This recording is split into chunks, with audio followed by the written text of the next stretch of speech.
So, Joy, have you ever been to a Turkish prison? Do you like gladiator movies? By the way, is there anyone listening who knows how to fly a plane? Well, looks like I picked the wrong day to give up Thrive Loud with Lou Diamond. That and sniffing glue. Not that there's a difference. A third of the people love you, a third don't care about you, and a third hate you. So you concentrate on the third that love you and you go for it. I think the greatest Achilles heel for leaders is they don't give themselves time to think. So my journey is one of those, there are a lot of detours. There's a lot of going off on the side roads. Thrive Out listeners, you're in for a treat. We're here with Jamal Mashburn, Jesse Itzler, the John Maxwell, Jackie the Joke Man Martling, New York Rangers great Mike Richter, Lisa Lampanelli, Mary Carrillo. Oh, how nice. I'm actually going through the practice of being an entrepreneur. Pick yourself up, brush yourself off, and thrive loud. Get ready to thrive loud with Lou Diamond. I love it. Welcome, everyone, to another episode of Thrive Loud with Lou Diamond, connecting you to the most inspiring and amazing people that are thriving each and every day. I'm your host, Lou Diamond. Today on Thrive Loud, we have the first female artificial intelligence platform tech CEO. Her company, AI Appstore, specializes in custom subscription technology bundles, leveraging an intelligent platform using a personalized virtual research assistant to enhance corporate growth. She is a gifted speaker, entrepreneur, and philanthropist, and addresses the AI industry globally, most recently at the World Economic Forum in Davos. Thrive Loud listeners, Jennifer Bonine. Jennifer, how are you today? I'm doing great. It's Friday. Fridays are always amazing, Lou. So it's a good day. I think Fridays keep coming faster. You know, they say the older you get, technically each year is a shorter percentage of your life. So it seems like time's going faster. I think weeks are going faster. Fridays just keep coming up, and Friday is like garbage day in the morning. I gotta wake up, take the garbage out, but it also is the beginning of the weekend, so it is exciting. So we get to have fun. We're gonna make our listeners feel like it's Friday every day whenever they're listening. That sound like a plan? Perfect. It sounds great. So this unique title that you have, obviously being the first female AI platform tech CEO, share a little bit about what AI Appstore is all about, and then I'm going to dig down a little bit. I'll double click in a little bit if you would. So explain what you do and how this all came about. Oh yeah, absolutely. I like to say I started my entrepreneurial career back at 5. And if I would have known then what I know now to monetize my idea, I would probably own one of those franchises, or the idea around Once Upon a Child or regifting toys. I started doing that at 5 in my neighborhood. Oh my gosh, I called it a toy redistribution system, where we would bring in the toys kids didn't want anymore, weren't playing with, and they would get tickets, and then they could use those tickets to get other types of toys inside the store. And so we were just redistributing these toys that no one was loving anymore. And my parents thought I was crazy then. They were like, what are you doing? They would get all the calls. We finally had to go to waivers so that they didn't get the calls from the parents saying, your daughter's I think she stole my kids' toys. And you're like, nope, that didn't happen. They're right here. They've been redistributed, but they're safe and sound. So I started that really early in my career, but it was all about problem solving. For me, it's always been, you see things in the world that just aren't working for people, or they're not working for companies. And later on, I went in to work for Accenture in consulting. Early in my career, I worked for Oracle in big tech. And you would just see, with Oracle, I saw these acquisitions and all these great ideas, but people not knowing how to leverage all of the various technology, even inside the Oracle ecosystem, let alone the broader technology ecosystem. So what we're really focused on is taking something that can be a really hard topic and giving it a soft landing. So AI seems super confusing to a lot of people right now, and there's a lot of new tech. Honestly, we look at companies that come out every week where there's 10, 15 different companies claiming to do different things in this space. And so what we strive to do is basically take this really complicated technology that's driving a lot of our world and simplify it into a platform that can easily plug into a company in a matter of days and weeks, not months or years, and make it easy to understand and start leveraging inside their organizations. Can we pick a specific example of one of those types of things that you currently work with? Yeah, absolutely. So right now, a lot of us, right, during COVID, there was a huge pivot. Even if you didn't like it before, you all know all of the various things that deliver stuff to your door and give you food and bring you supplies and things like that. Even if you never knew what they were called previously, we all know what, Grubhub and Instacart and all these things are. So you name one. What those folks needed to do really quickly was rapidly scale. So go from, not as many people using that every day to mass amounts of humans using their platforms. So you think about it in terms of avatars or personas. You used to have this, kind of tech savvy, tech forward person that would get on board with these things early on. Certain demographics got on board early on. Now you've got people, wide range of people, different types of consumers and users. So what we're doing for folks like that is taking what used to be all of their reviews and information they're getting from now all these different avatars or consumers that are using their products.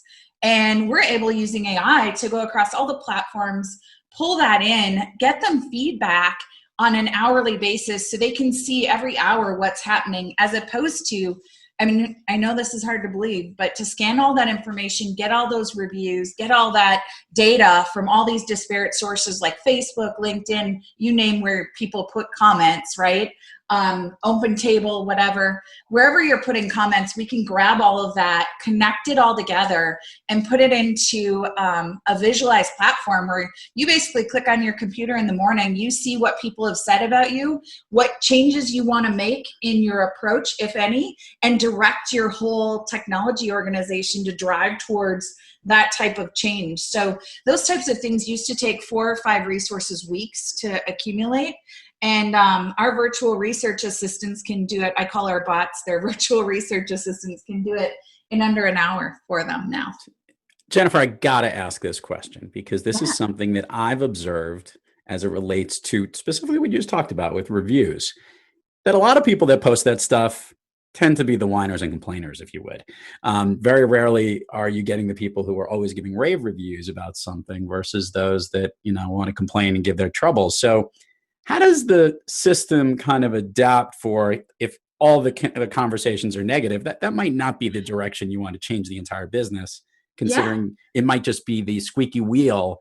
How do you avoid the squeaky wheel getting the oil versus making sure the whole wheel does? Brilliant. I love that leading question. And you and I didn't even talk about this, but it's called something we call sentiment analysis. And what you're looking at is the trend of the sentiment over time. So that visualization goes into things like how many of those reviews are of a certain category. What you'll also find when you are having humans do this effort and work, our brains work differently. We're not able to process as much information as a bot is in the same way. And what we were finding was that the humans were actually biasing the data a certain way where they would, because can you imagine reading 1,000 reviews every week and having to scroll through them, right? You're not reading the whole review. You're like skimming and finding keywords and going good enough. But what we actually found when we trained our data sets with our bots was that the keyword may have been, awful or horrible, but the review was a 5-star out of 5. So there was disconnect in the ratings to the reviews a lot of times. There was people who would say it wasn't good, but then when you read the comments, they actually liked a lot of parts of what was going on. So the bots are able to distinguish and differentiate what we call that sentiment and then trend it so that you can get slices of data saying of these negative folks that exist out there. They're just angry human beings. What are they saying? But what are your really happy people saying? And we can get that nice curve where you've got it trending into what is the sentiment of my strong middle? What is the sentiment of my outliers on the left or right? And then to your point, if I'm just getting negative, how do I shift who's reviewing my product? And what strategy do I actually take to get those people putting information out there so I'm getting a better full spectrum review? That's great. I'm just thinking now, I'm starting to see all the different applications for this. You could get marketing messaging. It can improve logistics and the way things are working or timeliness. Let's talk about, I guess, how people the hurdle you need to have companies overcome, because there still is an uncertainty, as you said in the beginning, around AI and how familiar people are with it. And it's only getting better and better each day. Tell me the biggest hurdle that you're helping the companies who are your clients overcome. What is that thing that's there that's blocking them from saying, oh, I obviously need this. This is going to expedite everything I need. What's that hurdle? Yeah, and here's what's really interesting, because again, before we had the pandemic and I can't travel, I used to travel a lot. I was on the road. We were actually looking at expansion into some other geographies in Europe and other places. And the answer to this question, ironically, varies by geography even right now. And in the US, we're pretty progressive. There's a new book that just came out called AI Superpowers, which I recommend. It's China, Silicon Valley, and everyone else is who it's talking about for superpowers in this space. And if you talk to people in Asia and China, the kindergartners have classes. Kindergarten and first grade has curriculum on AI. And they're asking questions like, will robots be my teachers one day? Will robots tell me what to do one day and be in charge? Like, they're already thinking that as kindergartners, not based on movies, but based on what they're being taught and the books and the things they're learning about machine learning and AI and where it can go and how it operates. And then the clients I'm working with predominantly in the US, I'm getting some of the same questions those kindergartners have, but these are now executives in companies, because they haven't started with education on AI since they were 5, 6, and 7 years old. They're just learning this now in their careers. And there's always skepticism in new technology, right? I mean, naturally, everyone has this healthy skepticism, I think, about if technology will work and what it's going to do for them and how to adopt it. And that's really where we try and get them through that hurdle of, this is coming, whether we want it or not. It's our next industrial revolution. And you want to be starting to engage. It doesn't have to be perfect. Like, I think a lot of people want to wait till they think it's perfect and then start using something. AI is the first thing, if we think about this differently, where it's not one for one, it learns as it goes. So it's actually getting smarter. So the sooner a company puts it in and starts letting it get smart on its data and the patterns of that data, you're actually leapfrogging ahead of competitors, because they won't have that same learning going on their data sets. So I say AI is kind of like birthing children. Unless you adopt one, you can't skip ahead, right? So if you're just starting with a baby bot, your bot's a baby and it has to grow up just like children do.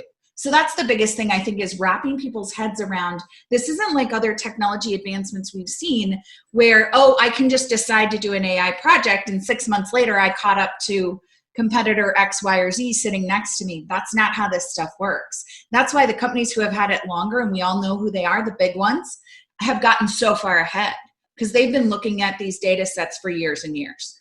It's interesting, Jennifer.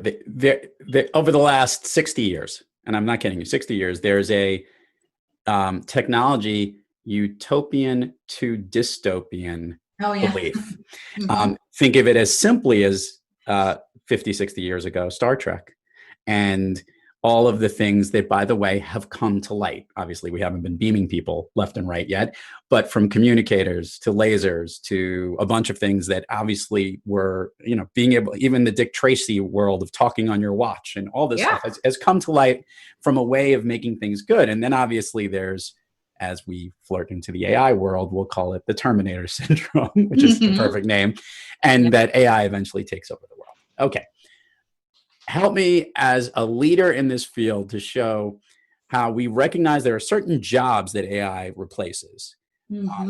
How can we, as humanity, as business people, as entrepreneurs, stay ahead of the evil dystopian world turning over to the dark side? Exactly. No, and I'm glad you bring that up too, because this is something that I encourage every leader, every company I talk to educate their teams, their people on, because again, in the wrong hands with people that don't believe there's different schools of thought, just like utopian and dystopian. There's different schools of thought on AI, and you'll see we built our organization with social impact at our core. So we want to do things that actually make humanity better, right? So we look at the UN's goals and the Sustainable Development Goals of how do we solve big problems in the world and leverage technology in a positive way to do that.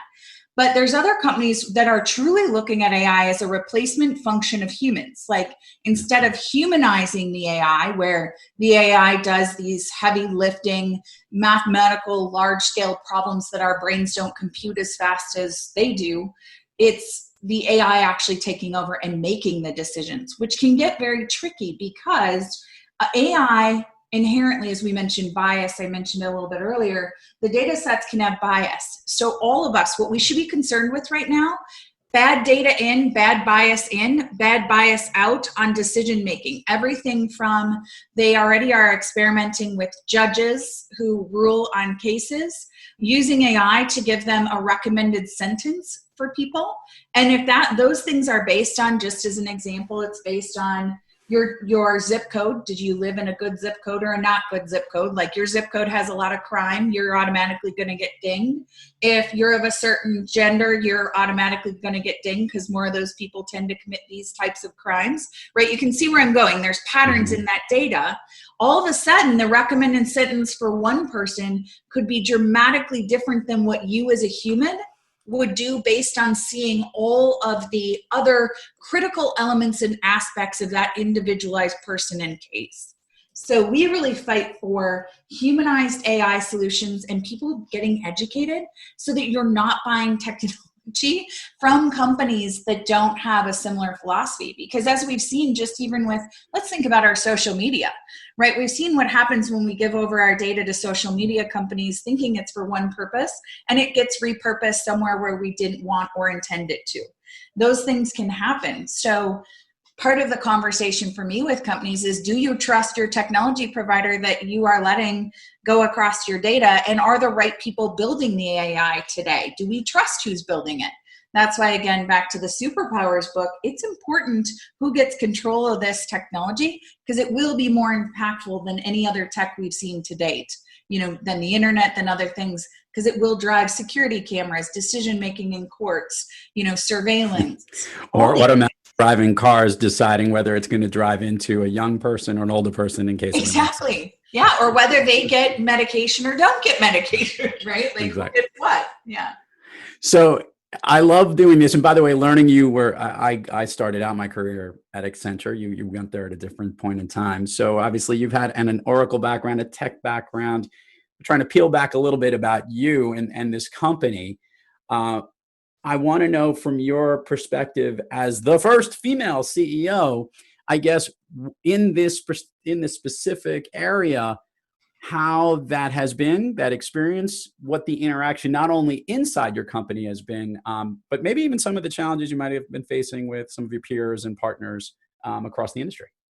Yeah, it's very interesting. One of my most interesting stories I tell about this is I was in a venture capital meeting with a very well-known venture capital firm having a conversation very recently, and they looked at two others in the room who are both male, who are co-founders of the company that helped build it. But they said to them, wow, with what you guys are doing and the way this is going to play out, you guys could end up being the next Ellison or Jobs or, you name it. You guys are going to be one of them with this strategy, because this is where I think it needs to go.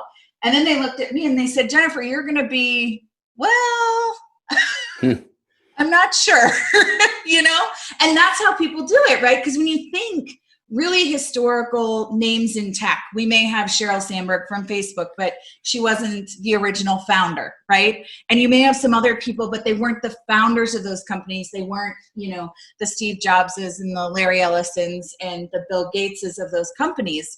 And so it's interesting to me that still today, I think we need more of those role models to get more diversity in technology, because diversity of thought and innovation comes from having, not just even diverse genders, but diverse socioeconomic backgrounds, diverse cultures, diverse ways that people are raised and what their experiences are. And we've seen some massive failures in past tech companies when they didn't have the right diversity to produce a solution that worked for all the consumers. So I think, my big push has been, we need to see more of that. We need to see more of, because you think about problems differently. For example, we use a lot of human-centered design techniques and are partnering right now with some folks out of MIT and Darte Design to make sure that the solutions we're building in our space are very diverse and that we're bringing in very diverse perspectives and people to solution on it. But I still think that technology as a discipline and as a whole is lacking some of the diversity I think we'd all like to see just to create better products and better solutions. It's interesting and couldn't agree more. And I think it's great to see that that's changing, and that's what you're here for and why you thrive. And what this company's been doing, and you're speaking and getting out there, and obviously with this very cool idea that AI Appstore is, you're kicking on all cylinders, as I like to say, Jennifer. I got a question for you though. On the days that you're not quite having your A game or not kicking on all cylinders, when you're having trouble thriving, what practice do you seek, or what individual do you seek out to get back on the thriving track? I think it's really important, especially right now, for everyone to have, I call them your front row. I think some people call them their personal board of directors.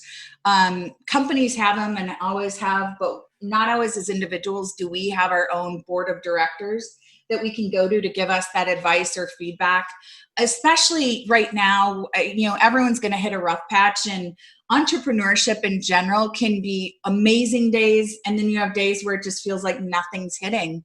And, we've also found, or I've found really with my co-founders, is that the better the idea, the more resistance we tend to get because people can't see it yet because it's too new. Like it's really kind of out there and cutting edge. And we've seen that in the past with some things we've done. And that causes you to doubt yourself because you're out there and you're not thinking along the same line as 98% of the population. So you have to be comfortable being outside that scope of where everyone else's mindset is at the time.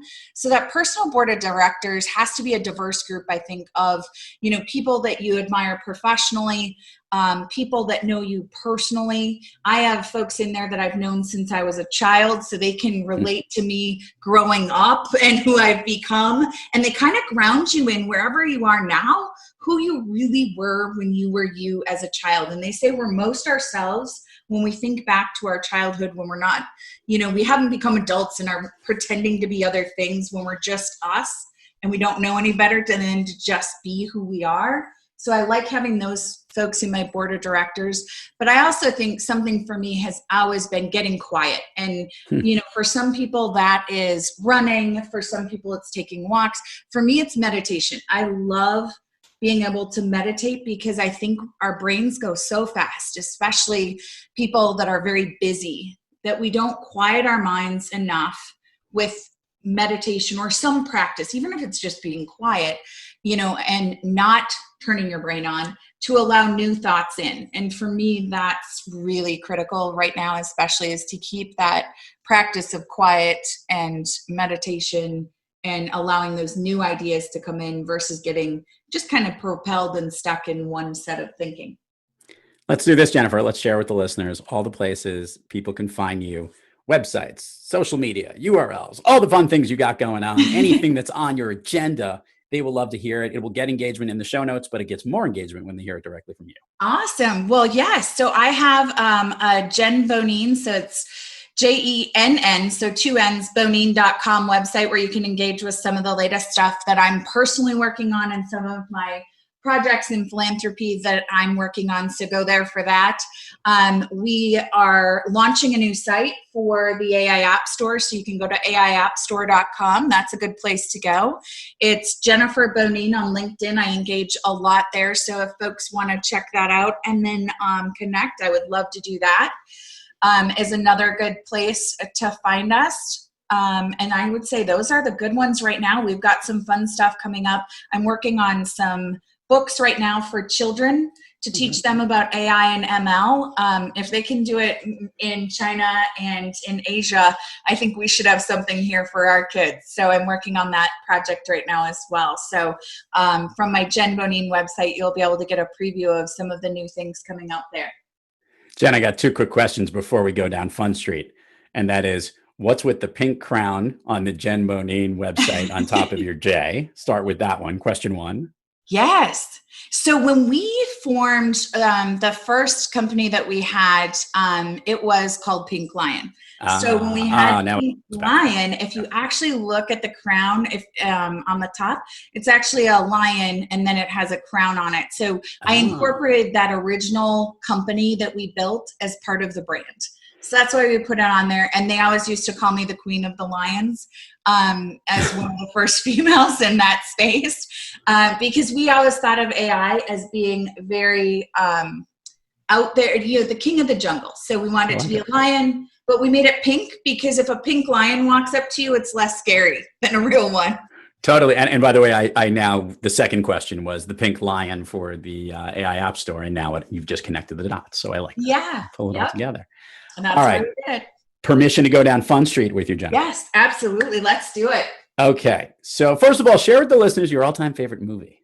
The Greatest Showman. I love the music in it. I'm such a sucker for those musicals. And now that I can't go to theater, I watch it all the time. So don't come to my house if you don't like that movie. Is there a particular musical number that you like more than any other in that song, or one song that sticks out more so than another? Absolutely. The This Is Me song is amazing. Yeah. I think it's about right now, where I'm at in life is encouraging people, be authentic, be you, show up as you. That's the best you do. And that's what'll get things done.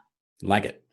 All right. So this is what we call the speed round of Fun Street, if you would, Jennifer. And it's really easy. You've seen the Family Feud. I know you have. You know the speed round at the end where they ask you a whole bunch of questions. The first thing that comes to your mind. I just haven't surveyed 100 people. I'm just asking you. So these are things that you think of immediately, the first thing that comes to your mind that make you feel good, that boost you up and make you thrive. Think of it that way. A song that pumps you up. This Is Me. A favorite food that's not a dessert. Wine. But that's not a food, but wine. It is. Oh, that's a food. That is definitely a food. During COVID, it's a food. A favorite food that is a dessert. Chocolate. An activity you wish you did more of. Boating. An activity you wish you did less of. Zoom calls. If you could snap your fingers and go anywhere, where are you? Mauritius. Oh, that's a good win. That's a first one on that one. I like that. Last thing here.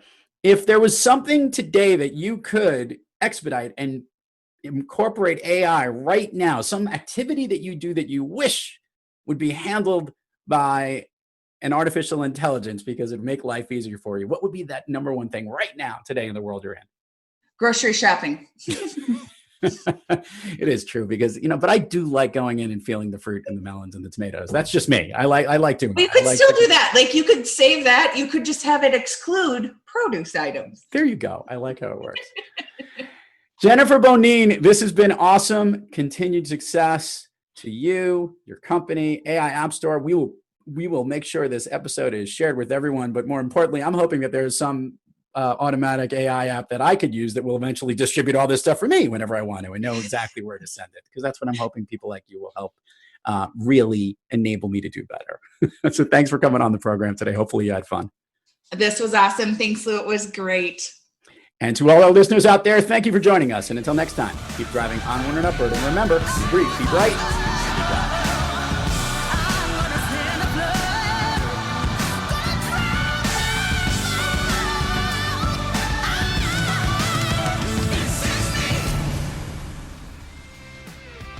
You've been listening to Thrive Loud with your host, Lou Diamond.